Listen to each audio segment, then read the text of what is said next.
I've been trading for 5 years, but I only became a profitable trader in the last year and a half, I guess. Before that, I spent 3 years trading at a loss, blowing up a bunch of accounts. Would it be fair to say that when you get into trading, the amount you deposit is basically the amount you're prepared to lose? It's experience, and that experience is worth paying for. Sometimes you might have to pay a higher price for it, but it's worth it. Is there something about Upscale that really grabs you? Something you like? Last fall, when at the salon, any account you bought, you'd just wait a day. For example, Bird, I bought accounts on Deadrider with the guys. $1,000 goes by in literally a day, and at that point, it turns into about $120,000. Imagine someone who lost not just $10,000, not even $20,000, but $150,000 at a young age. Before that, this person had never had that kind of money. And yet he didn't give up. He kept improving his systematic approach and kept reaching his financial goals. As always, this is Igor Fox. You're on the Upscale channel, and here we are. With prop trading, trading becomes systematic, and you also get access to managed capital of up to $400,000. And today in this episode, we'll break down how, even after suffering such huge losses, you don't give up, you don't lose your willpower, and you keep moving forward.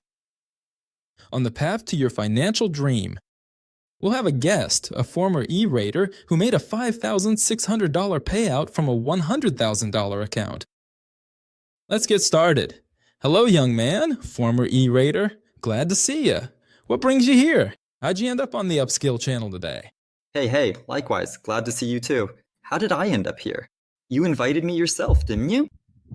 After receiving the payout, as an influencer, and honestly, I don't mind sharing my experience, telling the guys something that might make life a little easier, maybe with some advice, if I can, of course.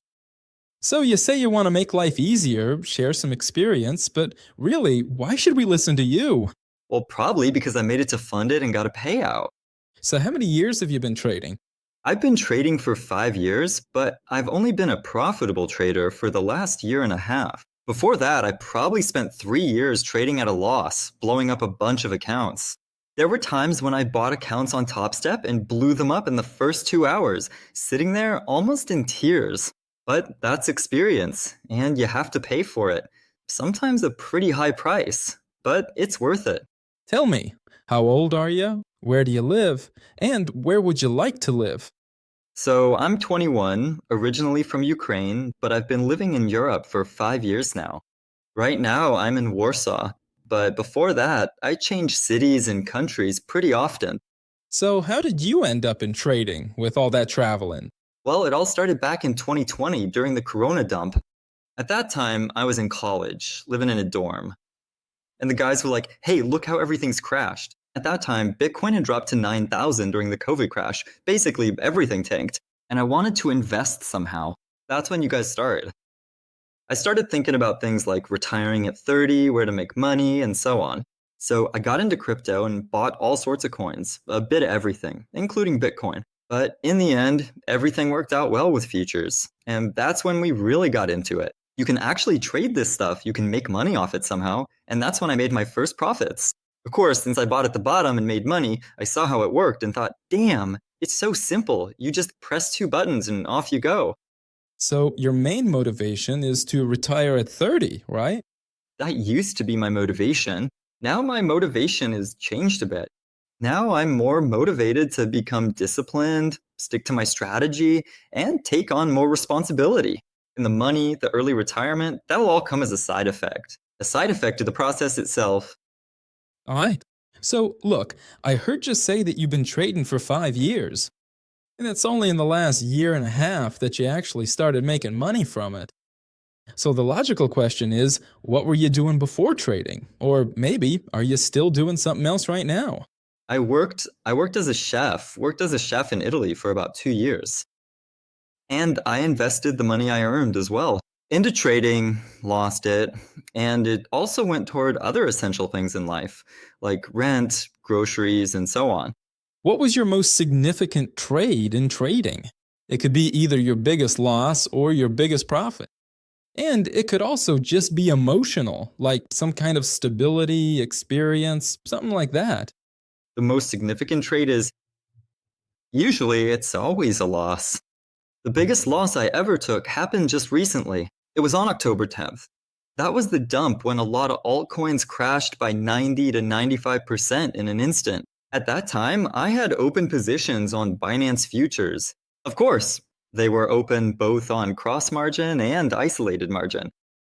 But I definitely learned from that experience. And unfortunately, it was a lesson learned at a high price. Can you tell us what the amount was? Well, it was like the price of a nice foreign car, an M series or something like that. A nice BMW. Yeah, up to a brand new 4 series. And did you take anything away from that situation? That you should only trade with isolated margin and manage your risk in advance. You never know what the price will do in the moment, so you're taking a risk, and you have to be willing to risk it. That's right, trading is always about risk. It's always there. You just have to approach it the right way. And so everything depends on you, on your discipline, your account, and the moment. You could lose everything at once in just a couple of hours.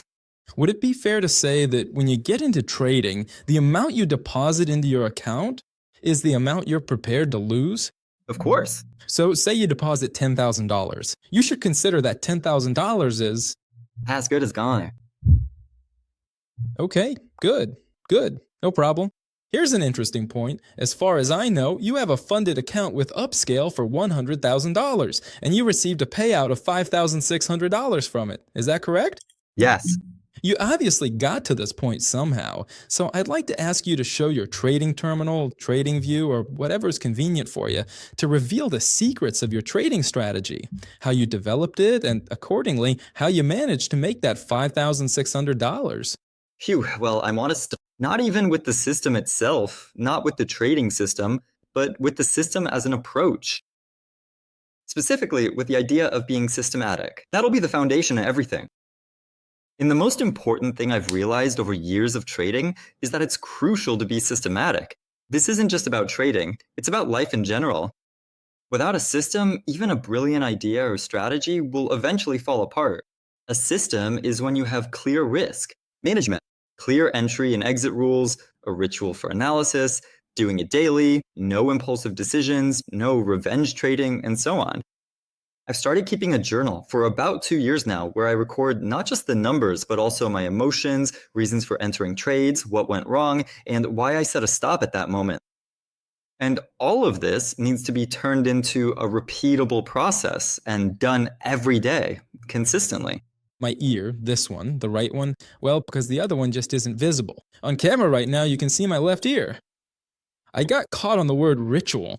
What kind of rituals do you have over there? I don't know, maybe you walk around with a voodoo doll, or maybe you lay out some solitaire, or maybe something even weirder. A ritual is when you do something over and over again, almost on a regular basis. So in my case, it's waking up, doing some exercise, checking the charts, analyzing them, setting my levels, placing my trades, and having breakfast. That's the foundation. Keeping a journal, watching, analyzing, all of that is part of my ritual. So spinning on your heel on the Bulls balls in Milan, that doesn't count as a ritual? no, nothing like that. Okay, but have you ever actually done something like that yourself? Well, not yet. What yet? But if it somehow ends up having a positive effect on my trading, then maybe I'll add it in. Alright, so we've covered rituals. Basically, everything's pretty standard. Just a structured day that includes healthy eating, good sleep, and keeping a trading journal that you stick to. We got the analytics part, but what about your actual trading strategy? I see what you have set up on your chart. Let's break it down for the absolute beginners. Just imagine you're explaining it to them. So imagine you're explaining this to a 10-year-old who knows nothing about trading. What's going on? Well, I guess I should probably start with how I actually came to this strategy. Over the years, I've tried a lot of different things. Technical analysis, all sorts of strategies. I even still have some templates saved from back then. The elder strategy is when you trade using moving averages, Keltner channels, and so on. I tried scalping too, but you really need to pick a strategy that works for you, something that's your own. What I ended up choosing is basically an almost completely clean chart. The only thing I have turned on is the session indicator. It's more suitable for Forex, since besides crypto, I also trade Forex. Later, if needed, I can explain what the session indicator is for. For crypto, you don't really need to look at sessions. You can just turn them off without any problem. That's how it is. And I always try to analyze everything, a clean chart. For example, with the Elder strategy, it didn't even fully load for me. Why didn't it fully load for me? Because I don't have a TradingView subscription. I just didn't bother to continue with it since I don't need it anymore. I've come to prefer simplicity, found my own approach, and now I only trade that way. And why are we focusing on Bitcoin specifically? We're focusing on Bitcoin right now because my prop account is for crypto, and that's where I can trade. Bitcoin itself is considered liquid. There's almost no spread. Even when you open a large position with a market order, you can get in right away. But with altcoins, the spread is pretty noticeable, and it really affects your risk management. My strategy is to trade certain levels, specifically certain Fibonacci levels. After a certain point, for example, yesterday's Bitcoin trade on the daily chart, they took out the daily fractal. So I'm waiting after they took out the daily fractal. I'm waiting for my setup to form on the hourly chart. My setup is forming. The setup? The setup. These are specific candlestick formations that appear in certain places with certain patterns. So in this case, we saw the daily fractal get taken out and the price moved below it. In other words, the hourly candles closed below the fractal. I pull a Fibonacci retracement over that move and wait for the price to come into my zone. And here it is, the price has entered my zone. Price is the market, this is how it moves. It's a pattern. It's always been this way, and it always will be. So once the price enters this zone, I open a trade toward the other zone, the purple one. So the position looks like this, and the take profit is set at the purple zone. In this case, you could have easily set it at this fractal. These are smart money targets. Here it is. And it was hit, but I decided not to break the rules in my trading system, not to make smart money concepts with my own system, and to set targets exclusively based on fib levels. So here's the trade. As I understand it, you have it on your funded account, right? Not on this one. It's on my own deposit in my Finom account and on the account that's with Stoka Funded. I took a trade on Ethereum, and there I got stopped out. By the way, it was a fair and deserved stop because I didn't follow the strategy. The trade looked like this. So here we got stopped out, created a setup, meaning there was a reaction, I was expecting this kind of move, and here was the entry. But I got stopped out because I didn't take into account that this fractal pretty much doesn't affect anything. Yeah, the stop here was protected. Yeah, this fractal took out that fractal. But the targets, like these equal highs, didn't leave any chance for this here, for sure. When I listen to you, you've already given me 2 examples of short positions. So basically, you're mostly bearish, right? That's all because there was a stop hunt from above, according to the setup. There are also long positions, and actually there are a lot of them here. For example, right now I'm waiting for a long on Bitcoin, and actually we've just entered my area of interest. Here it is. According to Fibonacci, the gray zone is for trend continuation. Before this, I was trading reversals, specifically tread reversals. Now I'm even planning to open this position, but I'll do it after the interview. So for example, this is the trade for trend continuation. It's right here because on the chart, this low is taken. Since there was a small step here, a flow hit, and then a sweep, the price came into the zone.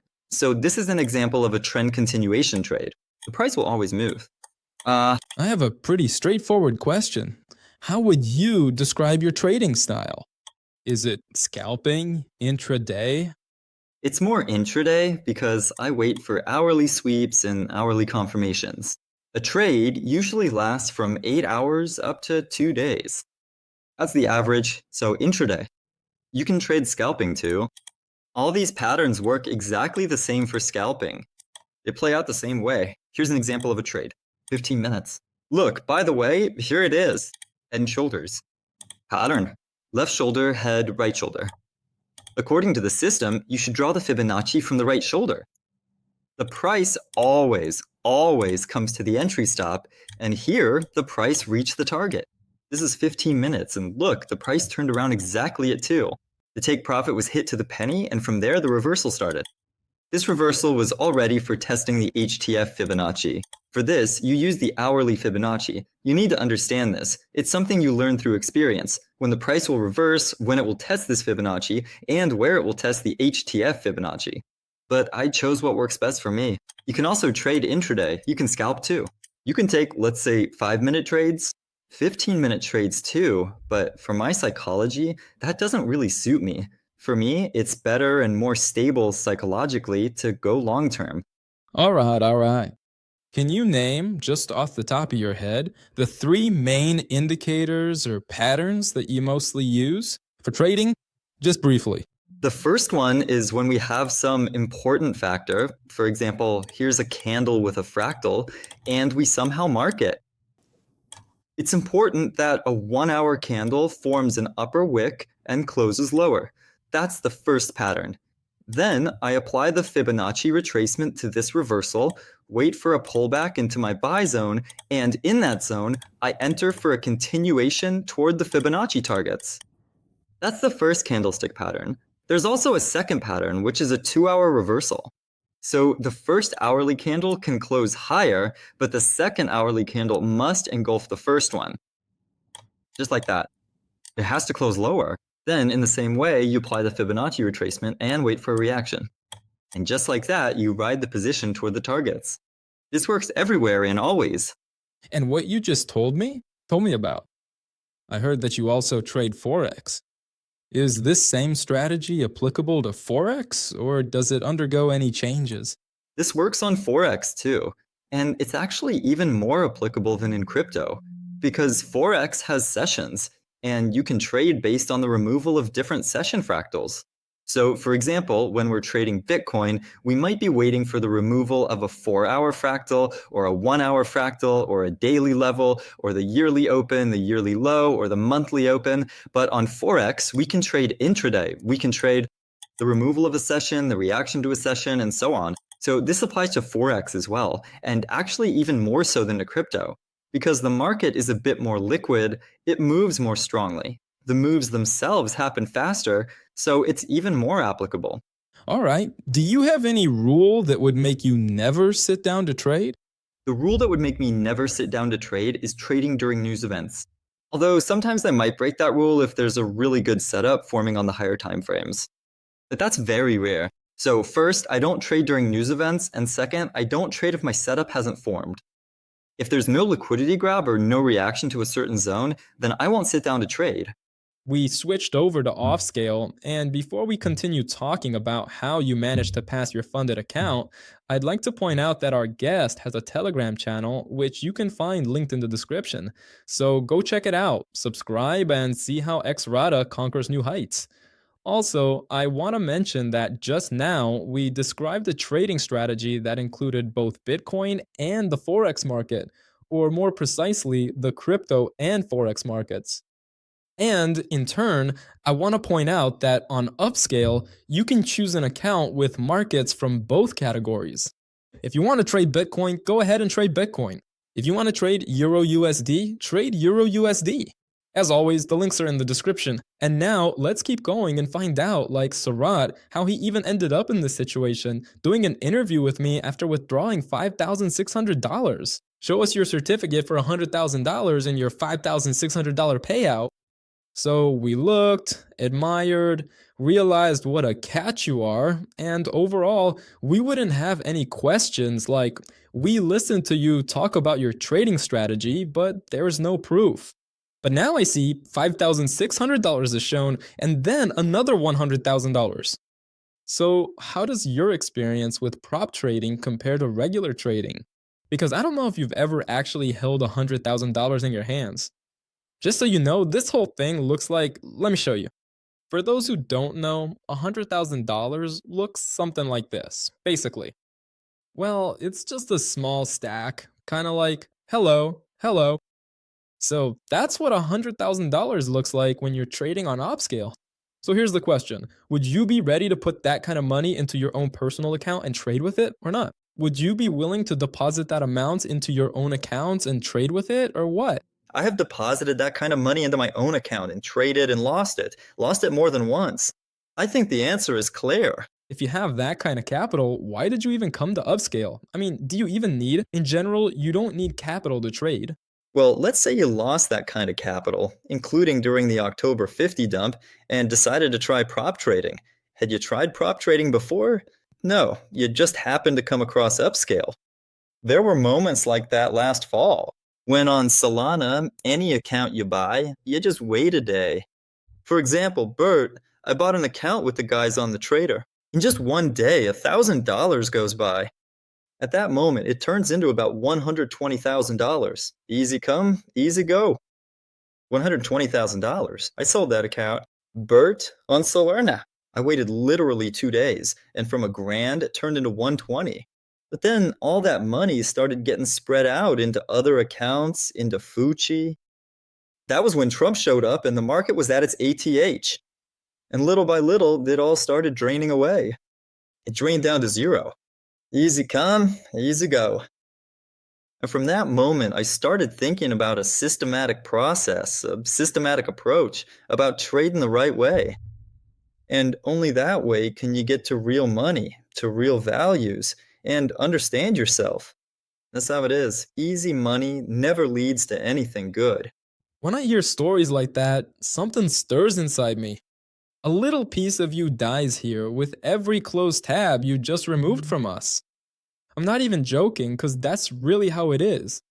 So, if you don't cool your enthusiasm, unfortunately, what comes fast will leave just as fast. That's why I asked you if you locked in anything in real life, because there's a certain approach. When you have some kind of over profits, or even just profits, you need to make it a rule for yourself to withdraw part of the funds. That is, don't reinvest everything, take some of the money out. For example, go to a nice restaurant, buy yourself that watch you've always wanted, or something you can put on your desk that will remind you of your success. That was quite an unexpected segment we just had. And as I can see, you have an active account with 100,000 because there's a green light on if you look over there. So there's a green light in the corner. So I have a question. How many challenges did you take on initially? And about how long did it take you to complete them? The first and second phases. So I took on one challenge, and it took me about 2 weeks to complete the first phase, and another 2 weeks to receive the payout. You fit it all into. About a month, right? Mainly, which pairs and assets did you trade on? Bitcoin and Ethereum? By the way, when we discussed your strategy, you didn't mention anything about the percentage of the deposit. For risk, I set up a trade. and risk. You also didn't mention the reward, by the way. So the risk I usually set for a trade is 0.5 to 1%. Depending on the situation, the risk reward here is fixed. It's either 2.7 RR or 3.65. So right now, if you look at FIBA, if you enter from the orange level, the stop is set just beyond the 0.05 level. Take profit at the second level, 3.54, but that's what TradingView shows. To clarify, here it would be 3.65 RR and 2.7. The win rate of this strategy, specifically this approach, is about 70%. I tested this through backtesting a lot of trades, about 500 trades. Well, that's a pretty good RR. Not everyone has such a good win rate. That's all I can say. Listen, at international tournaments, anything over 60 is already considered a dream, and here you are talking about 70. Do you have any kind of trade limit per day? Or do you just trade as many setups as there are? I'll trade as many as there are. But at the same time, if in one day, if I take 2 stop losses in a day, which is usually 1% of the deposit, then trading stops completely for that day. This is done to avoid revenge trading, to avoid overtrading, FOMO, and all those psychological pitfalls. Since you mentioned them, I take it you've experienced those issues, and they didn't end well. The end did. Yeah, sometimes I would take trades out of spite, sometimes not. On Top Step, I blew the account within the first 2 hours after buying it. There were a lot of different situations. There's some information you might have kept from us, or maybe not, that Upscale isn't your first prop trading firm, and in fact, you have experience trading with more than 5, or at least around that number. Is that correct? Yeah, that's correct. So, what was the biggest payout you've ever had overall? $15,000 on funding tips. And here's the question: 5 different platforms, conditions, accounts. A pretty long period of time, too. As I understand it, what were the main lessons you learned from the mistakes you made? Like, what mistake did you make and what lesson did you take away from it? What I took away from that is probably that it's really important to be able to eliminate unnecessary options. I traded and tried out a lot of different strategies, a lot of different approaches, and I came to realize that more choices just means more doubts. If it's hard to pick a trade in the moment, it means the system is overloaded, but a single setup gives you a quick decision, an emotionally quick decision right then and there. Basically, being able to make quick decisions and react fast comes from having limits. Restrictions bring stability, while overload and everything else just get in the way. It only makes your results as a trader worse. Compared to traditional trading, in prop trading, are there any features that help you speed up your progress? Maybe a trick you figured out for yourself? Or is it just that there really aren't any differences at all and There really aren't any major differences. But it helps psychologically, and you realize that everything you pay is just the commission for the account, as well as for the prop trading itself. The rules themselves force you to stick to discipline. For example, there's a maximum daily drawdown and a maximum overall balance drawdown. This gives you the opportunity, accordingly, to take it very seriously, to find the right approach, what, how, and where. All right. So, sorry, if we go back to the topic of your experience with different prop trading platforms, at the moment, you have a live account on Upscale and you're still trading on it. Maybe there's something about Upscale that really grabs you, something you like? The community itself is really awesome. Both the chat, you interviewers, and the managers at Upscale too. Support responds really quickly, the terminal itself is convenient, and if you need to get in fast, you can just calculate your lot size, set everything up, and see how much you need to reach. There aren't any extra rules that restrict you, like trading during news or a set number of lots. Honestly, that makes a huge difference. Among prop firms, that's what caught my attention and why I liked Upscale. And for those who also want to connect with us in the community, you can follow the links in the description. At the very bottom, you'll find our Discord and Telegram communities. So join in, come chat, share your trading ideas, and you'll be happy you did. Have you ever experienced FOMO? Yeah, very often. Very often, you're a profitable trader. Yeah, but I only started becoming a profitable trader after I stopped feeling FOMO. I used to feel it before, and honestly, I still do sometimes, but FOMO is something you can and should control. FOMO can actually be even more dangerous than stop losses. A stop is when you take a loss in money. It's fixed and predetermined. But FOMO is a loss of discipline. And that loss of discipline leads to re-entering trades without a setup. You see the market taking off and you want to jump in and catch the train. That leads to increased risk. Revenge trading? You can literally, a single FOMO setup can wipe out several of your profitable trades in a row. One FOMO trade can erase 5 normal trades. So, how do you avoid getting into that state? Since you used to experience this so often, but now everything's fine. I have a clear system and strict rules that I've actually written down on paper and put in a frame right across from me. I'll attach it later. The photo, if it can be added during editing. These are just some of the rules. The first one is, I have no right to enter the market just because the market is moving without me. The second rule is, if there was no movement according to my setup, then that movement doesn't exist for me. I'm more than sure that FOMO triggered some pretty intense moments for you. And as usual, that's how it does. It's actually FOMO that causes the toughest day in trading in your whole career. And what kind of day was that? It was a day, those same meme coins, for example, when a friend drops some contract in the chat, he bought it. And the next day, he's got hundreds of thousands of dollars. So you jump in, buy another coin with a different contract, without any analysis, without anything. You do something else, and all of this really affects you. It keeps piling up, and you end up losing your money. Where when the market takes off without you, you were waiting for an entry, but you didn't get it, so you end up buying at the top, and then it pulls back. All of this, all these impulsive trades really eat away at your deposit. What you're describing, that's exactly market conditions. But as I understand it, with Solana meme coins, you might have run into rug pulls too. Have you ever had that experience? Yeah, it's happened, and it's happened on ton too. So, what was your most frustrating experience? Rug pulls or. The most frustrating rug pulls were probably also the biggest ones. There was a time when, in the model, the profit reached up to $150,000. At that moment, I was waiting for it to hit $200,000, thinking I'd cash out then. Literally, an hour goes by, I go to bed, and when I wake up, there's only about $4,000 left in the account. Up until that point, the token was still trading on the Mix exchange. And in a FOMO panic, I started selling off just to get at least something out. And that was one of the most frustrating moments. A rug pull. What was going through your mind at that time? Nothing. Just nothing. You're just alone with your thoughts, blaming yourself, getting angry at yourself.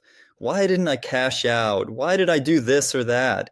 And that's it. You just don't want anything anymore. How did you recover from that situation? Time heals, that's all. Some time just had to pass.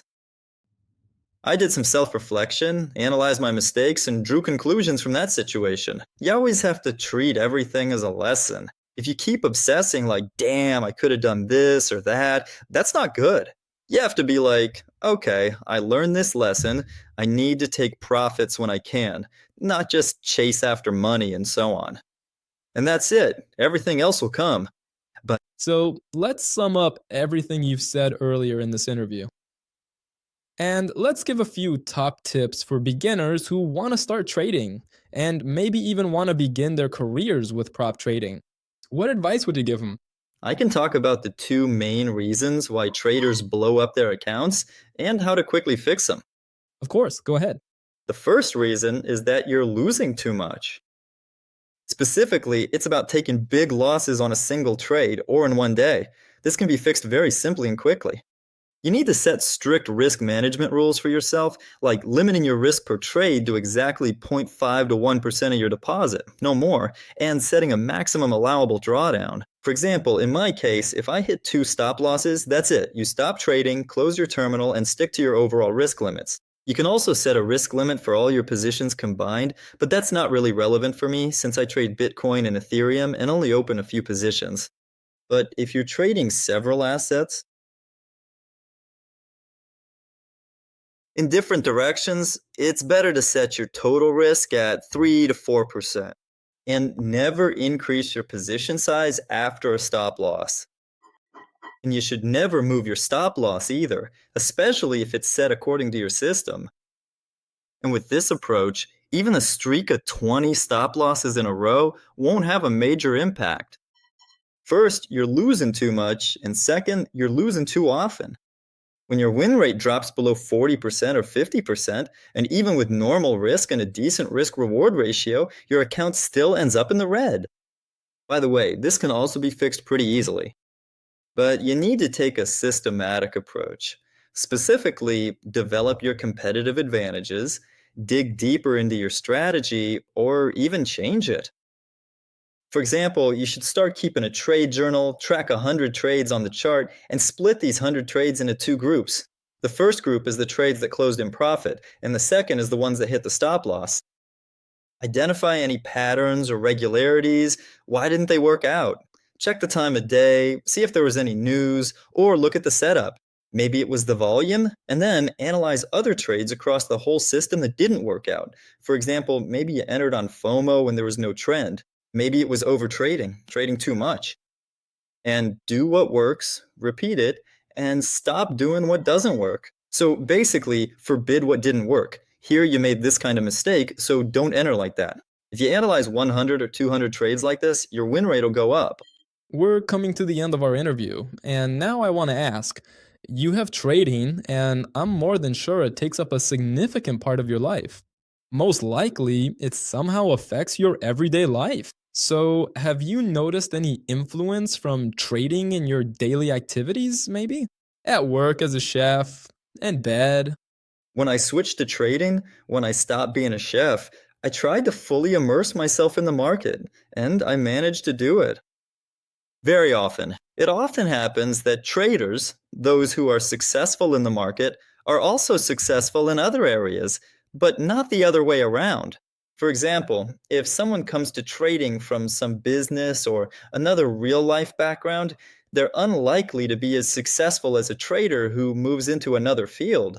Many successful traders often become top notch in business, investing, entrepreneurship, or other fields, but never the other way around. And why is that? It's simple. Trading teaches you discipline and how to make decisions under pressure. In other words, the cost of a mistake is immediately measured in money, and under those conditions, that's what happens. You're always forced to make decisions without complete information. In other words, you don't know where things are headed. You have to strictly control your risks at all times, because if you don't, you'll lose everything. It's a constant process of analyzing your mistakes, always reviewing, like a market checklist. Why did I make a mistake here? Why did I mess up psychologically? You have to keep your emotions in check, not give in to fear or greed. There's also the risk of euphoria, and it's constant work, uncertainty every single day. Trading means you wake up and everything is completely uncertain. You never know what's going to happen or which way things will go.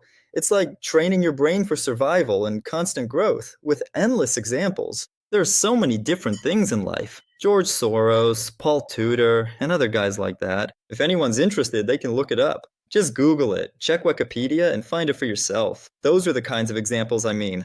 But there are almost no examples of the opposite. Like a successful businessman or a successful athlete. It's rare for someone to come into trading and immediately start earning steadily. Because without that kind of discipline, training under pressure, when it feels like you've got a gun to your head and you have to decide whether to go long or short, it's really hard to handle. All those emotional ups and downs. I can even point out something here. Like you said, when someone comes into trading from a different field. But really, I don't think anyone studies trading in school, so everyone comes from somewhere else anyway. But here's something interesting. I think you know that young guy, Andrew Tate. Have you heard of him? Yeah, So basically, the guy started out in kickboxing, then he left that. Well, let's not get into what he moved on to. But along the way, he also got into meme coins, crypto trading, and futures. He used to talk about how he made a lot of money, but then people checked his wallet and realized he didn't actually make anything there. But I think that if he keeps not making money like this for 3.5 years, maybe eventually he'll come to something interesting. Still, I have an unresolved question. Why would you take a prop trading account if you already have your own capital? I mean, right now I'm talking to someone who basically has had opportunities to trade throughout his life. Like with that chunk of money I showed you, that big one, basically that's pretty normal. Just typical life stuff. So why, when you have that much for trading, would you take a prop trading account? and for one simple reason, prop trading gives you a sense of calm. There are fewer emotions and built in discipline, which comes from the prop firm's rules. There's a minimum and maximum daily drawdown for the account, basically, a maximum drawdown overall. All you pay, your only cost, is a single commission for the account. And that's why prop trading is really. There are more advantages compared to trading with your own deposit. So the same skill can give you 10 to 20 times more absolute income than, say, risking your own $100,000 account. Psychologically, trading with someone else's money relieves emotional stress. There's no fear of losing your own money, and so on. All you pay is the commission for one account. That's a delicate question. You received a payout of $5,600. What did you decide to spend it on? And did you actually spend it? Was it a gift for your girlfriend?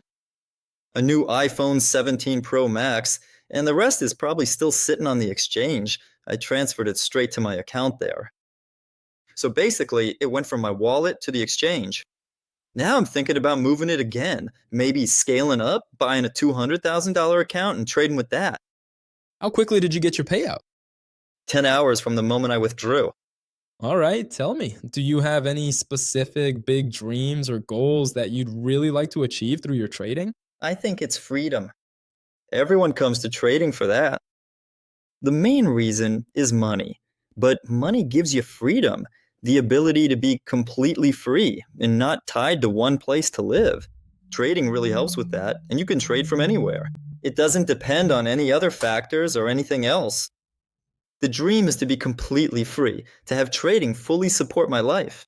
I don't need anything else. On that note, I want to thank you for the interview. Let me put it this way. Look, I've always looked up to the lion from the feline family. So right now, I'm looking into the camera, making a paw like this and saying, from your side, I'd love to hear a royal lion's roar. All right, let's do it that way. Okay, deal. And before we wrap up, I want to thank everyone for watching and encourage you to subscribe to our channel, hit the like button, leave your comments, click the bell, and turn on all notifications.